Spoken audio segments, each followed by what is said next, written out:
So, Project Zomboid has pushed yet another update as of March 31st, 2026. And in this video, as always, I will attempt to cover everything you need to know, focusing on the important bits and leaving out any of the extra fluff that you likely won't notice during your own runs. Link in the description to the full patch notes, and today we're getting started with a handful of UI improvements that I think players will really appreciate. First and foremost, we're starting on the main menu itself with some new game mode selection UI. When you go to choose your difficulty preset, you'll now be greeted with a handful of videos aimed at better describing the nature of the playthrough you're about to embark on. Loading screen tips have also been updated with some brand new info. In the ongoing effort to revamp right mouse click options, campfires, barbecues, and fireplaces are all now once again available from this menu when attempting to stock them with fire fuel, light them, or just put them out. You can of course still choose to use the inventory menu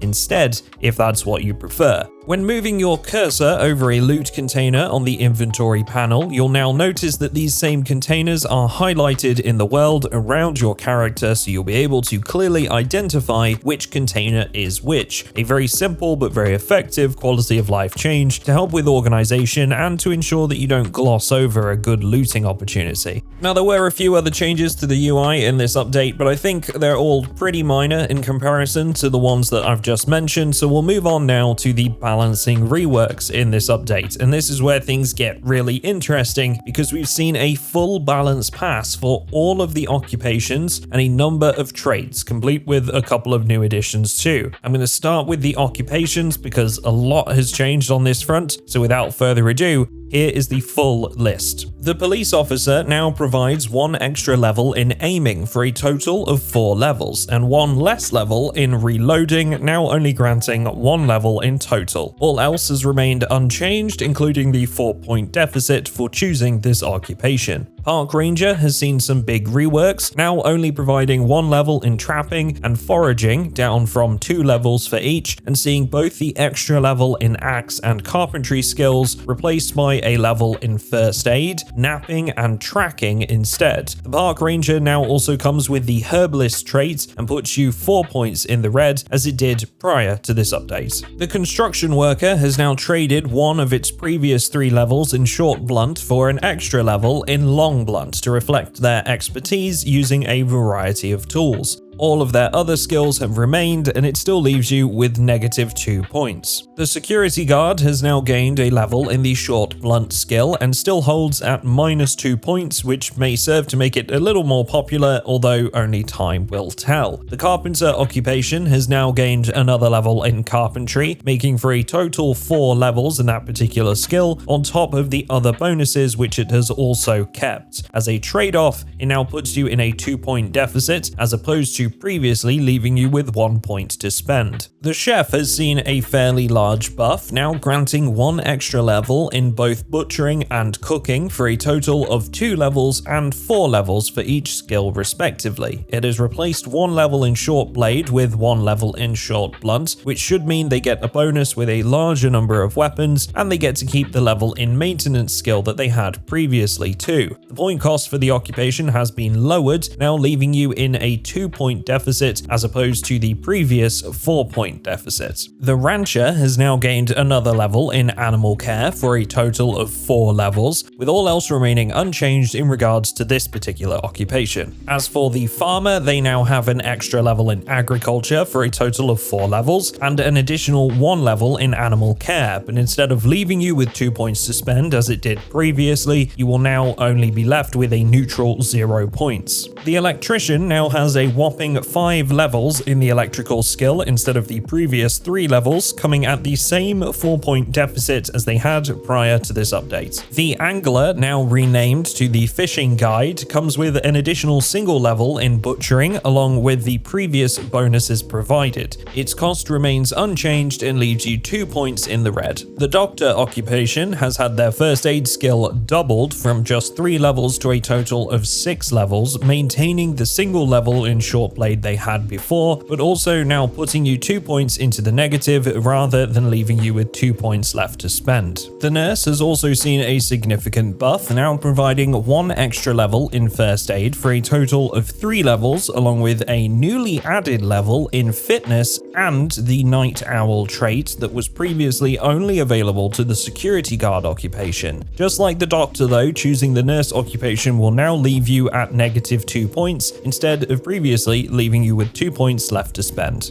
Over to the welder occupation now, which has gained another level in the welding skill for a total of 4 levels altogether. This occupation still leaves you 6 points in the red as it did prior to this update. The blacksmith now grants a single additional level in the short blunt skill, with all else remaining just the same, including the 6-point deficit for choosing this occupation. And finally, that brings us to the mechanic, which has lost its level in the short blunt skill and instead has gained a level in the welding skill, along with an extra level in mechanics for a total of 4 levels. The mechanic still leaves you at a negative 4 points, as it always has done. So, a pretty exhaustive list of changes for occupations, and I've definitely got a few thoughts on which ones work and which ones might not, but I'll leave that for another video. In the meantime, I'd love to hear from you guys down in the comments on what you think of the new and improved occupation choices. Do you like what they've done with them, or are you not so much a fan? Let me know, because there's a good chance that the devs are on the lookout for feedback on this particular topic, and I think comment sections like these are always on their radar. 2 brand new traits have also been added with this update, the first being Tinkerer, that provides you with an extra level in the maintenance skill for a cost of 4 points, and the second being Target Shooter, that grants a level in the aiming skill for 5 points. I can see players putting these traits to good use when trying to create a character build that preserves melee weapon durability, or when building a character that's particularly adept with firearms. Several traits have also been rebalanced and changed in this update. Wilderness Knowledge has been renamed to Bushcrafter. Cat's Eyes and Wakeful both now cost 3 points instead of the previous 2 points, while First Aider and Iron Gut have both had their cost reduced to just 2 points. The Illiterate trait now provides 10 points instead of the previous 8, and Reluctant Fighter now provides 5 points instead of 4. The popular Weak Stomach trait now only provides 2 points, down from the previous 3 points. Prior to this update, the Outdoorsy trait allowed a character to start a fire faster. This particular bonus has now been redistributed to both the Bushcrafter and former Scout traits instead.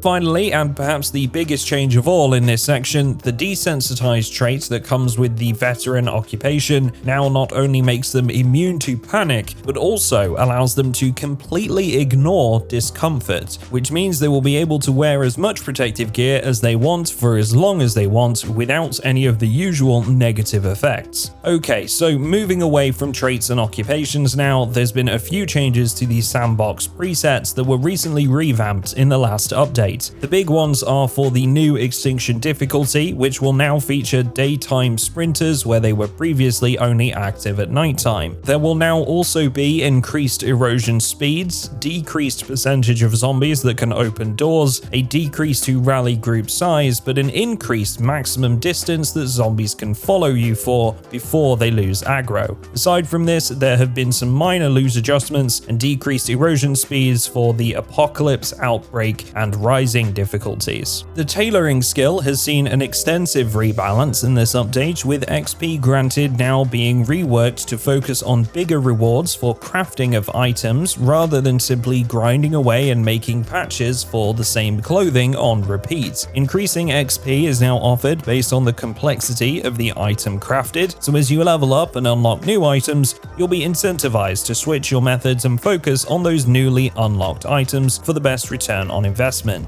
I've never really been big on tailoring in Zomboid myself, so while I'm not sure how this will play out in practice just yet, time will surely tell after a couple of weeks have passed and the community has had a chance to test these changes. As for firearms, there have been some visual updates to weapon attachments, with new models and textures now in use that should make for an updated look. There are also several new attachments available for the double barrel, the L94 rifle, and the MSR7 tactical rifle. There's a note in the patch notes here that the double barrel shotgun choke is a placeholder for the time being, just as a heads up. The MSR 700 and 788 now have increased capacity to reflect their real-life counterparts, and sawed-off shotguns, on the other hand, now no longer have a visible stock and are lighter weight than they were previously. Those of you that are using a gamepad for Project Zomboid will be glad to know that there are several changes relevant to you in this update, including new options to throw corpses over fences or through windows, a fix to sluggish cursor movement in melee, along with aiming and movement rebindings. Echo Creek has now been removed from the spawn selection menu, and while it doesn't say explicitly why this has occurred in the patch notes, I would hazard an educated guess that this was because Echo Creek didn't really contain everything necessary to make it a good spawn point, instead focusing on animals and rural farmland, making for an experience that was far easier in difficulty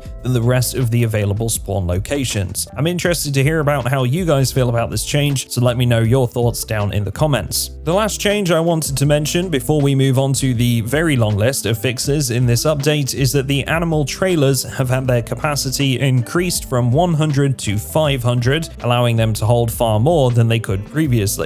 There's also a note in this section that they shouldn't flip over so easily just from touching a single zombie after this update. Right, as always, there is an abundance of fixes in this update, so once again, I'll take the opportunity to remind you that while I won't cover every single item on the list in this section because I'd be here all week, I will try to cover the biggest ones and leave a link to the full patch notes in the description of this video. Let's get started with the multiplayer specific stuff. Firstly, DDoS protection has now been implemented for multiplayer servers. There's also a line in this section that reads decreased animal network traffic, and while I'm not 100% sure what this will mean for players, I'd imagine this is to reduce the stress that animals put on the server itself. Characters on multiplayer servers should no longer lose all of their clothes at random, which I'm sure will be music to the ears of many players that have had this happen in the middle of fights with the zombie hordes. Butchered animal carcasses should no longer reappear in player inventories after being unloaded, thus creating unintentional duplicates. An issue where food amount wasn't updating when added to a dish has now been fixed, along with two similar issues where alcohol wouldn't update after disinfecting wounds and gas amounts wouldn't update after burning corpses. Lastly, a bug has been fixed that caused XP boosts provided by skill books to grant only a 2.7 times multiplier as opposed to the intended 3 times multiplier.